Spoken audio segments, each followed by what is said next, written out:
Assalamualaikum warahmatullahi wabarakatuh.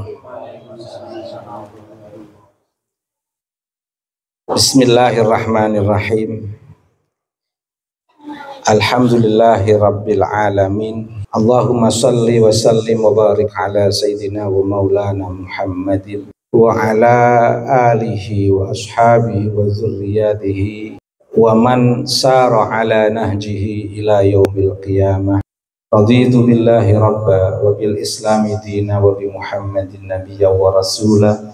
Rabbi zidni ilma warzuqni fahma wa wasi' fiyya rizqi wa barik li fima razaqtani waj'alni mahbuban fi qulubi ibadika waj'alni wajihan fid dunya wal akhirah wa minal muqarrabin ya katsiran nawal wa ya hasanal fi'al wa ya qa'iman bila zawal wa ya mubdi'an bila misal falakal hamdu wal minnatu wasyarafu ala kulli hal amin amma ba'd. Sasampunipun bersyukur wonten ngarsanipun Allah Subhanahu wa taala, sesarengan shalawat salam kunjuk dumateng Kanjeng Nabi Muhammad sallallahu alaihi wasallam.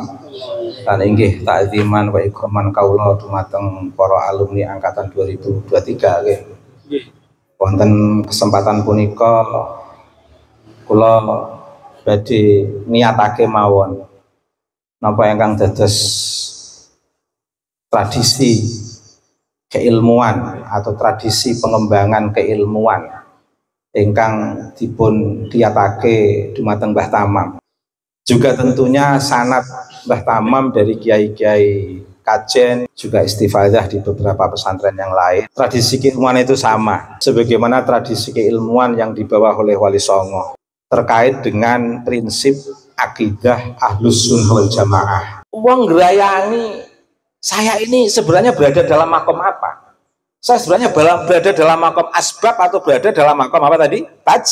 Tajrid. Itu kan repot. Sami uang itu nggak sarepotan untuk memahami pasrah ke Allah dan kapan harus berikhtiar menggunakan akal, menggunakan rencana strategi yang matang untuk mendapatkan penghasilan yang sebanyak-banyaknya, menaklukkan dunia dengan ilmu dan harta. Lah strategi apa? Dengan ilmu, sehingga ngerti kapan suatu ketika harus asbab dan kapan suatu ketika harus apa tadi? Tajrid. Dimulai dengan amal-amalan yang sederhana sesuai dengan perintah ibadah, ibadah saja. Saatnya kerja, kerja saja. Dimulai hal-hal yang paling sederhana, saatnya ibadah-ibadah, saatnya bekerja-kerja. Nek pada saatnya memang harus pasrah saja. Pada suatu ketika harus, dan itu dipahami dengan ilmu. Orang kalau sudah berilmu itu kan sudah bisa membedakan. Karena la yastawil khabithu wat thayyib, tidak akan pernah sama sesuatu yang menjijikkan dan sesuatu yang tidak menjijikkan. Itu hanya bisa dipikirkan oleh orang yang bisa menggunakan akalnya.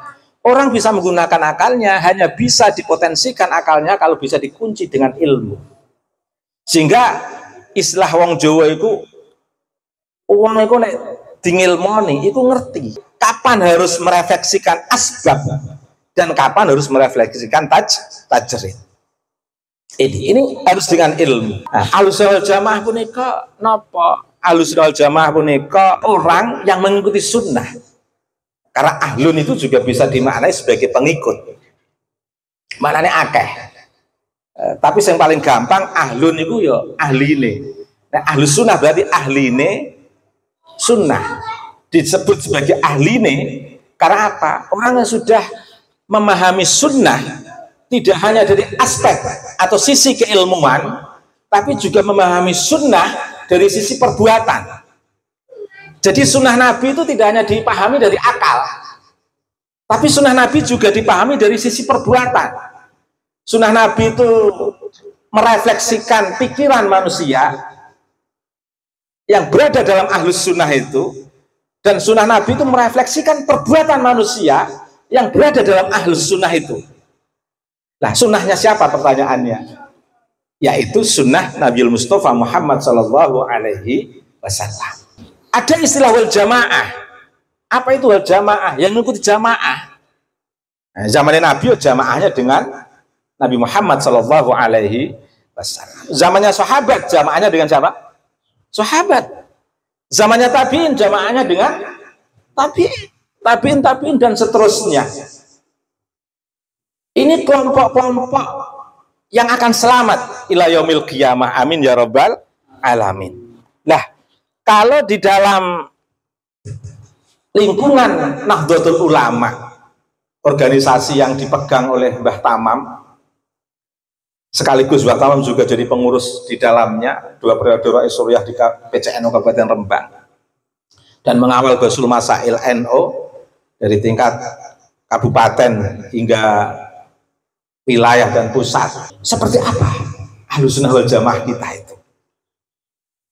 Ahlussunnah wal Jamaah kita itu kalau dalam prinsip Nahdlatul Ulama, makanya sering dikenal aswaja Ahlussunnah wal Jamaah an-Nahdiyah, ada tambahannya an-Nahdiyah. Secara garis besar, secara konsep di NU itu memang belum ada konsep pengertian Ahlussunnah wal Jamaah.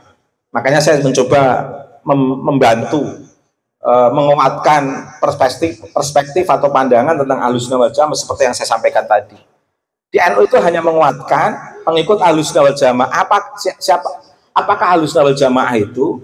Ahlussunnah wal Jamaah adalah sebuah paham atau pikiran yang dalam bidang fikih. Nah, pengertiannya cuma gitu di dalam buku Nahdlatul Ulama itu. Dalam bidang fikih mengikuti mazhab 4, yaitu Imam Hanafi, Imam Maliki, Imam Syafi'i, dan Imam Hambali. Kalau kita keberatan melaksanakan prinsip fikih Imam Syafi'i, kita boleh mengambil fikih yang lain, tapi jangan keluar dari mazhab 4. Boleh Hanafi suatu ketika seperti kiblat sholat ini kita pakai Hanafi, sehingga Mbah Tamam setiap ada orang mau pemugaran masjid, rehab masjid, mereka tanya kepada Mbah Tamam untuk membuat kiblat. Mbah Tamam jawabannya sesuai nasimis sudah ada, jadi tidak perlu membuat kiblat baru. Termasuk masjid di Sidoarjo dulu itu ketika mau dipugar, salah seorang panitia menghadap Mbah Tamam, sebuti Mbah kiblatipun, ya kiblatnya sesuaikan yang sudah ada saja. Itu pun harus sesuai dengan ijma' ulama. Nah, kesepakatan ulama di zaman kita itu seperti apa? Nah, kalau kita yang mengikuti ulama di lingkungan Nahdlatul Ulama. Oleh karena itu, sekarang jangan terpengaruh. Nah, ini saya ingin menguatkan barisan ilmu Mbah Tamam. Sanatnya kan dari Mbah Tamam kalian. Jangan terpengaruh pada beberapa kelompok yang mencoba mempengaruhi kalian mengenalkan mustahid mutlak baru. Kita jangan keluar dari mazhab 4. Mustahid mutlak di dalam tradisi fikih kita hanya berapa? Ada Hanafi, Maliki, Syafi'i, dan Hambali. Kalau ada orang terus mengenalkan ada mujtahid mutlak yang namanya imam fakih muqaddam, tidak usah diikuti. Loh, sekarang ini banyak, bahkan udah masuk di lingkungan kiai-kiai NU itu mengenalkan diri ada mujtahid mutlak yang bernama imam fakih muqaddam yang Isra 70 kali itu. Nabi Muhammad aja Isra hanya 1 kali. Ya sudah, didengarkan saja, tapi nggak usah dicatat di buku. Nanti kalau dibaca anak putu dikira benar nanti. Nggak usah dicatat di buku. Terus di rungokno wae wong kebetulan pas rungokno gitu. Tapi nggak usah diikuti. Mujtahid mutlak kita hanya 4. Dari dulu ini dalam bidang fikih. Dalam bidang tasawuf harus mengikuti Al-Imam Abu Hamid Muhammad bin Muhammad Al-Ghazali dan Al-Imam Abul Qasim Junaid Al-Baghdadi. Dalam bidang ilmu kalam harus ikut Abu Hasan Al-Ash'ari dan Abu Mansur Al-Maturidi. Nah, dalam bidang kalam juga harus konsisten, harus istiqomah kita memegang Abu Musa Al-Ash'ari. Dan kita nggak usah ragu bahwa sanad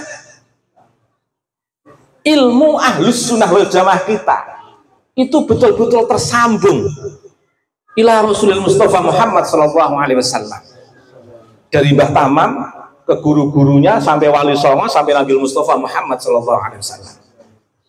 Kalau ada orang ngarang-ngarang mengatakan misalnya sanad ilmu ulama Nusantara itu dari kelompok dia, ya udah didengarkan, tapi harus dicatat. Nek dicatat diwaca putune dikira bener nanti. Sanad Ahlus Sunnah wal Jamaah murni kita itu dari guru-guru kita, kiai-kiai Nusantara. Orangnya yang tawadhu. Kiai Nusantara itu tawadhu. Oke. Asli lagi. Nasabnya asli kiai Nusantara itu. Ila Rasulullah Mustafa Muhammad sallallahu alaihi wasallam biwasilati nutfah nubuwah. Kiai-kiai kita itu nutfah nubuwahnya itu nyambung ke Kanjeng Nabi Muhammad sallallahu alaihi wasallam. Meskipun kiai-kiai kita itu nggak pernah pamer sebagai cucu Nabi, tapi darahnya ada di sana. Lah nek ana wong setiap pidato mamer ke putu Nabi di rumah aja dicatat. Engko nek diwaca putu dadekne pembenaran nanti. Ora usah diikuti. Enggak usah diikuti. Kita ikut guru-guru kita tanpa harus memberikan kebencian kepada kelompok yang lain. Karena konsekuensi hidup di negara Indonesia yang penuh keragaman, banyak keyakinan, banyak perbedaan berseliweran di lingkungan kita. Biar kita terlalu ekstrim, seolah-olah hanya kelompok sendiri yang benar, ya udah menghormatilah, tapi gak usah diikuti. Nah, seperti apa prinsip tauhid ilmu kalam dari Abu Hasan Al-Asy'ari? Ini penting karena awaluddin ma'rifatullah. Saya ingin mengurai, barangkali ada sisi-sisi pemahaman yang belum masuk atau yang kita lupakan sebagai inti dari penyampaian saya pada siang hari ini. Konsep ilmu kalam atau konsep tauhid sebagai awal konsep yang harus kita ketahui dalam beragama ini. Dan ini nggak boleh taklid. Setiap orang harus paham, harus meyakini. Nek fikih harus ikut mazhab 4. Nah, tasawuf ikut Al-Ghazali. Ilmu tauhid memahami dari Abu Hasan Al-Asy'ari, tapi harus langsung sendirian. Nggak boleh dipasrahkan. Jadi misalnya Kang Edi, Gus, tauhid saya manut jenengan mawon, nggak bisa. Karena tauhid itu harus betul-betul setiap dari kita harus paham. Makanya saya dipesan Mbah Tamam nek ngomong ke beberapa keluarga, anak putu, murid, iku aja lalila, aja bosen-bosen ngelingno prinsip tauhid. Karena itu menjadi dasar agama. Nah, bahasa kasare nek sing do pengen pondok bombong ndadekno donga dikabulke iku ya nek tauhide kuat. Nek tauhid yang glambir ya donga ora patek mandi. Nah, napa konsep tauhid Abu Hasan Al-Asy'ari punika? Aku ayat 50. Tapi saya hanya akan membahas sifat wajib Allah ada berapa? 20. Ini diklasifikasi. Yang pertama sifat nafsiyah, yang kedua sifat salbiyah, yang ketiga sifat ma'ani, yang keempat sifat ma'nawiyah. Sifat 20 diambil yang pertama disebut sifat nafsiyah, yaitu wujud. Allah wujud. Wujud Allah memiliki ainuz zat. Ainuz zat Allah, ainuz zat itu ya kahanane zat. Ainuz zat Allah laisa kamislihi syai'un. Tidak bisa disamakan dengan apapun. Tapi wujud wujudul mutlak.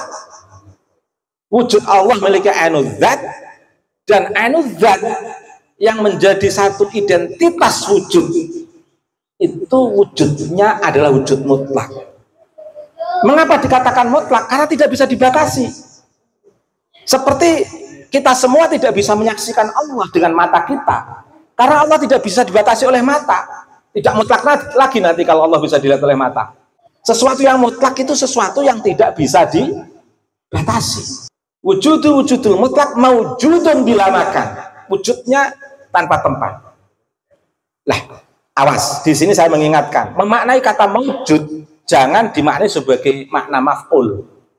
Maujud itu kan maf'ul, diwujudkan. Kalau kita memaknai maujudun diwujudkan, salah. Karena Allah ada sebelum alam semesta. Wujudnya Allah adalah wujud mutlak.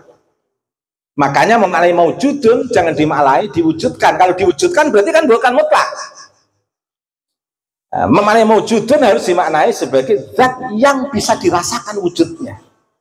Jadi maujudun jangan dimaknai diwujudkan, tapi harus dimaknai apa? Yang bisa dirasakan wujudnya. Kita itu nggak bisa memungkiri Allah bisa kita rasakan wujudnya. Ketika banjir bandang di Karanganyar, itu yang disebut manusia yang menyaksikan banjir pasti Allah, Allah, Allah, subhanallah, subhanallah, merasakan Allah hadir di saat ada bencana seperti itu. Anak sakit, orang tua pasti terasa kehadiran Allah. Kan nggak mungkin orang melihat tsunami atau banjir bandang begitu terus ngomong bancol bancol, itu kan nggak mungkin. Masih ya Allah, ya Allah, ya Allah. Itu artinya apa? Maujudun. Allahu maujudun bila maka. Dirasakan wujudnya tanpa tempat. Hadir di saat manusia sedang galau, sedih, mengalami sebuah bencana dan sebagainya. Hadir Allah itu. Ya, maujudun bila maka. Lah, wujud Allah memiliki ainul zat. Ainul zat memiliki sifat, tapi perlu diketahui sifat bukan ainul zat. Tapi sifat tidak bisa dilepaskan dari ainul zat. Allah mempunyai sifat. Sifat Allah Al-Alim, Al-Khabir, zat yang mengetahui. Kalau Al-Alim itu mengetahui seluruh gemblengan dunia ini. Kalau Al-Khabir mengetahui dari juz-juz terkecil dari dunia ini. Itu makna mengetahui dari sifat Al-Khabir. Kalau mengetahui dari sifat Al-Alim berarti secara keseluruhan. Artinya apa? Dan banyak lagi sifat-sifat Allah. Rahmanur Rahim, Malikul Qudusus Salamul Mu'minul Muhaiminul Azizul Jabbarul Mutakabbir dan lain sebagainya. Ini sifat. Lah, sifat nafsiyah adalah wujud. Yang kedua adalah sifat salbiyah.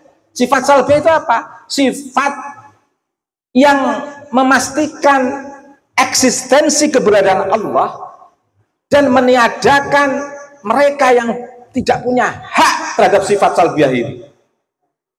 Intinya apa? Sifat salbiyah itu kangge ngukur wong itu pangeran tenan apa ora sih? Itu bisa dilihat sama sifat salbiyah. Contohnya gini, Raja Fir'aun, pernah dengar kita kalau Fir'aun mengaku Tuhan? Pernah ya? Sekarang bisa kita verifikasi, bisa kita nilai, bisa kita cek, bisa kita uji. Fir'aun mengaku Tuhan, benar nggak Fir'aun Tuhan? Diukur dengan apa? Diuji dengan apa? Sifat salbiyah. Sifat salbiyah itu ada 5 ya. Qidam, baqa, mukhalafatul hawadisi, qiyamu binafsihi, wahdaniyah. Fir'aun mengaku Tuhan, betul nggak Fir'aun itu Tuhan? Dicek. Qidam, sifat salbiyah yang pertama. Qidam itu terdahulu, betul nggak Fir'aun qidam? Oh enggak, Fir'aun itu ada setelah adanya alam. Alam dulu baru gunung dulu baru Fir'aun, Mesir dulu baru Fir'aun. Berarti dia tidak qidam. Oh berarti Fir'aun tidak tuh. Nah berarti checklist pertama sudah gagal pengakuan Fir'aun sebagai Tuhan, silang, plek, tek. Yang kedua, sifat salbiyah yang kedua apa? Bakok itu abadi. Sekarang kita cek, betul nggak Fir'aun itu abadi? Kalau dia mengaku Tuhan, dia harus abadi. Oh tidak, oh mati ya. Saya ini serana Fir'aun. Berarti kan nggak abadi, gagal mengaku Tuhan, silang, cek. Nah, sifat salbiyah yang ketiga apa? Kita bapak mukhalafatul hawadisi, harus beda dengan alam yang baru ini. Nah, Fir'aun sama atau enggak? Beda atau tidak dengan alam ini? Oh sama. Dia butuh mangan, butuh ngombe, butuh bojo, butuh seneng-seneng. Tidak beda dengan alam yang lain. Wah, gagal pengakuannya, silang. Nah, berarti buatan kidam, tidak bakok, tidak mukhalafatul hawadisi. Qiyamu binafsihi, berdiri sendiri. Pertanyaannya, Fir'aun kok ngaku pangeran? Dia itu qiyamu binafsi atau tidak? Dicek. Oh enggak, dia butuh asisten nih. Dia butuh bantuan. Oh berarti dia tidak bisa berdiri sendiri. Oh gagal mengaku Tuhan. Terus yang kelima apa? Wahda esa. Kekuatan dia didukung dengan kekuatan-kekuatan yang lain. Oh gagal mengaku Tuhan. Nah berarti sifat salbiyah niki bisa dipahami adalah sifat untuk memverifikasi atau ngecek, nguji, bener-bener pangeran apa enggak sih orang itu. Ngaku Tuhan dicek dengan sifat salbiyah. Kalau enggak sesuai dengan sifat salbiyah, tidak berhak mengaku Tuhan. Nah, Allah kita sesuai dengan sifat salbiyah. Bisa dirasakno. Idam, Allah terdahulu. Allah wujud sebelum adanya alam. Kita ini kan ada karena diadakan. Kita ini wujud dari Adam. Ada dari ketiadaan menjadi ada karena diadakan yang ada dengan keberadaannya sendiri, yaitu Allah Subhanahu wa ta'ala. Ini. Lah, kemudian sifat berikutnya adalah ma'ani. Sifat ma'ani itu adalah arti daripada hakikat wujud Allah. Makna atau arti. Ini Allah wujud ya berarti di kekuasaan jenis pangeran. Kudrah. Ada 7. Kudrat, irodat, ilmun, hayat, sama, basar, kala. Ini arti dari wujud. Sifat ma'aniyah. Ini kenapa? Ibaratnya wujud Allah itu ada tindakan yang menjadi kuasa Allah yang tidak bisa diganggu gugat oleh siapapun. Ibaratnya Allah wujud memiliki sifat kudrah, kuasa, ya beliau adalah zat yang qadiron, berhak punya keputusan sebagai zat yang memutuskan kekuasaannya. Allah wujud yang artinya memiliki iradah, kehendak, berarti beliau punya hak untuk menggerakkan, menentukan kehendaknya menjadi muridan. Makanya jadi fa'il semua ma'nawiyah itu.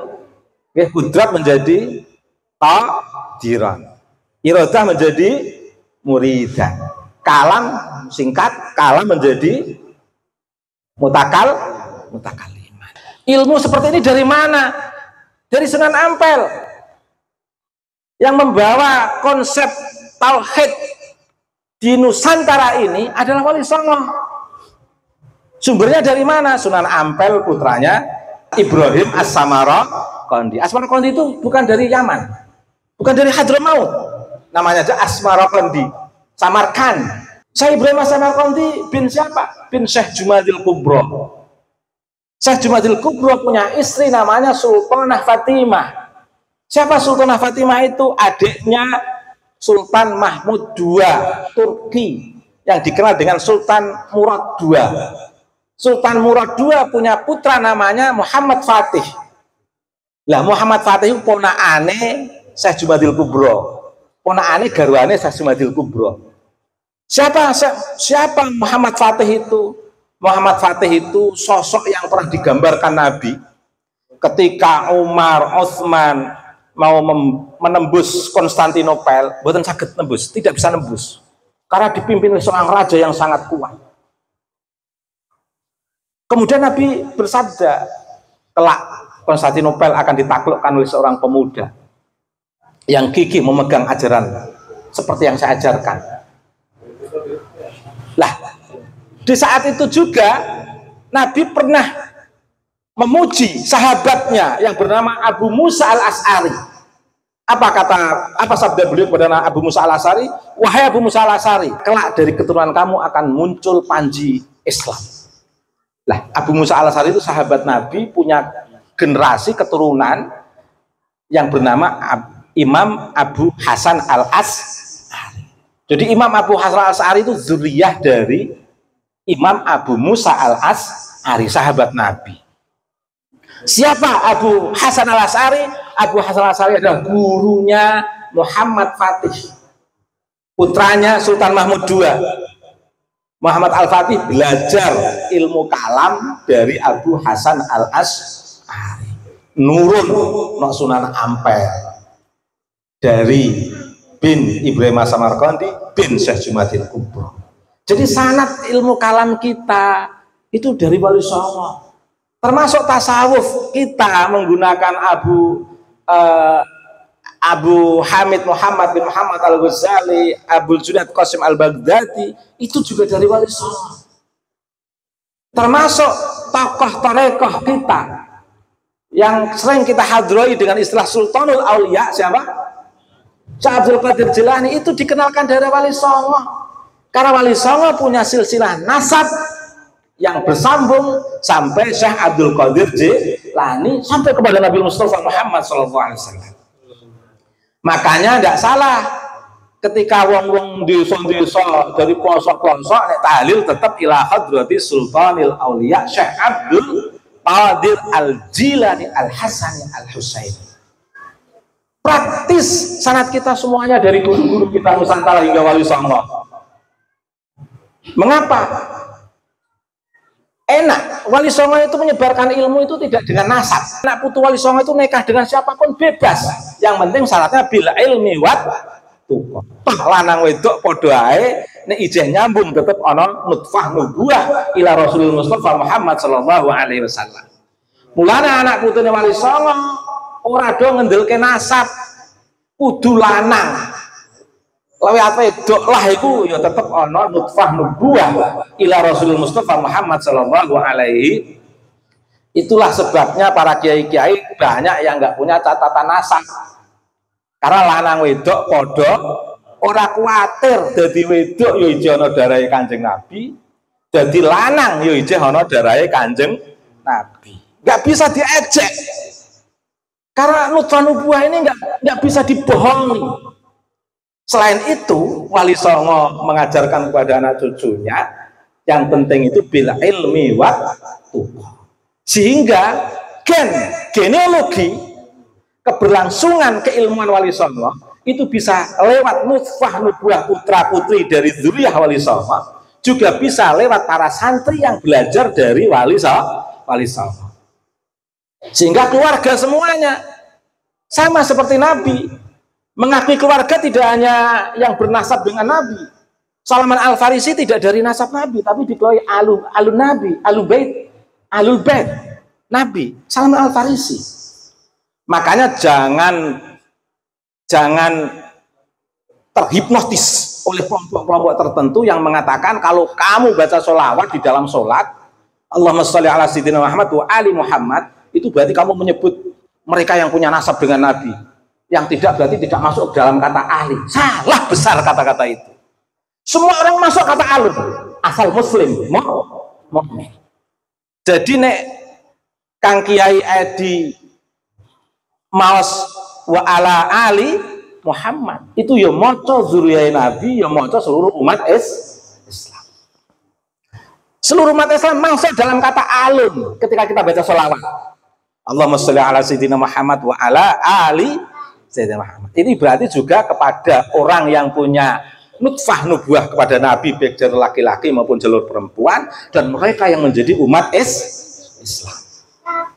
Bahkan kalau nggak Islam nggak masuk kata alun. Karena konsekuensi kata keluarga itu harus ada identitas Islam. Mengapa rata-rata Ahlus Sunnah wal Jamaah itu orang ngendel-ngendel ke nasab? Karena ilmu penting, sehingga yang dipegang ajaran Ahlus Sunnah wal Jamaah warasatul anbiya itu dzurriyyah atau ulama?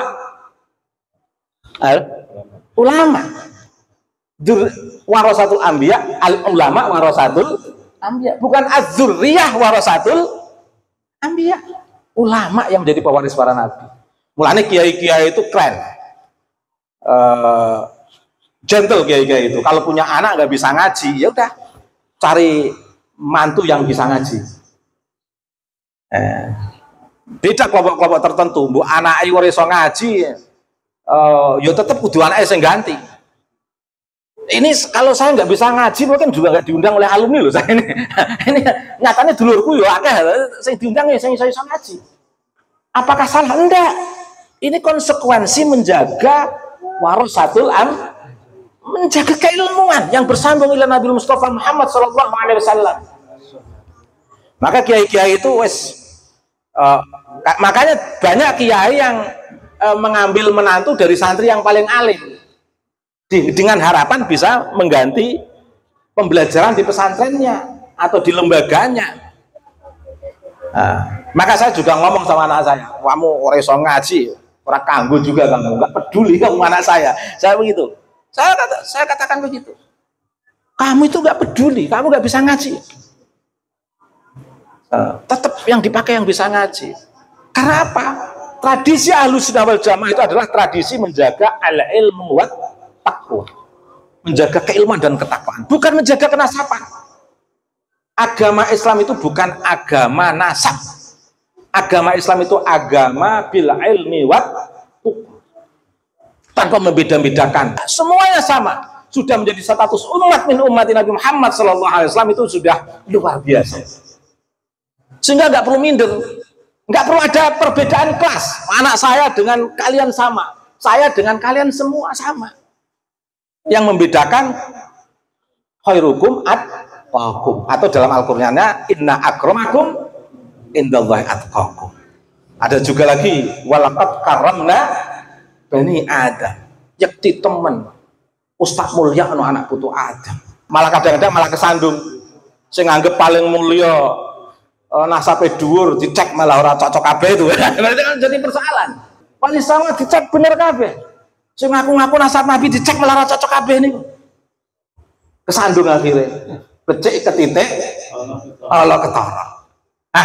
Saya hanya ingin mengakhiri dari taklim saya ini menguatkan tradisi Mbah Tamam, prinsip Ahlussunnah wal Jamaah berpegang pada mazhab 4.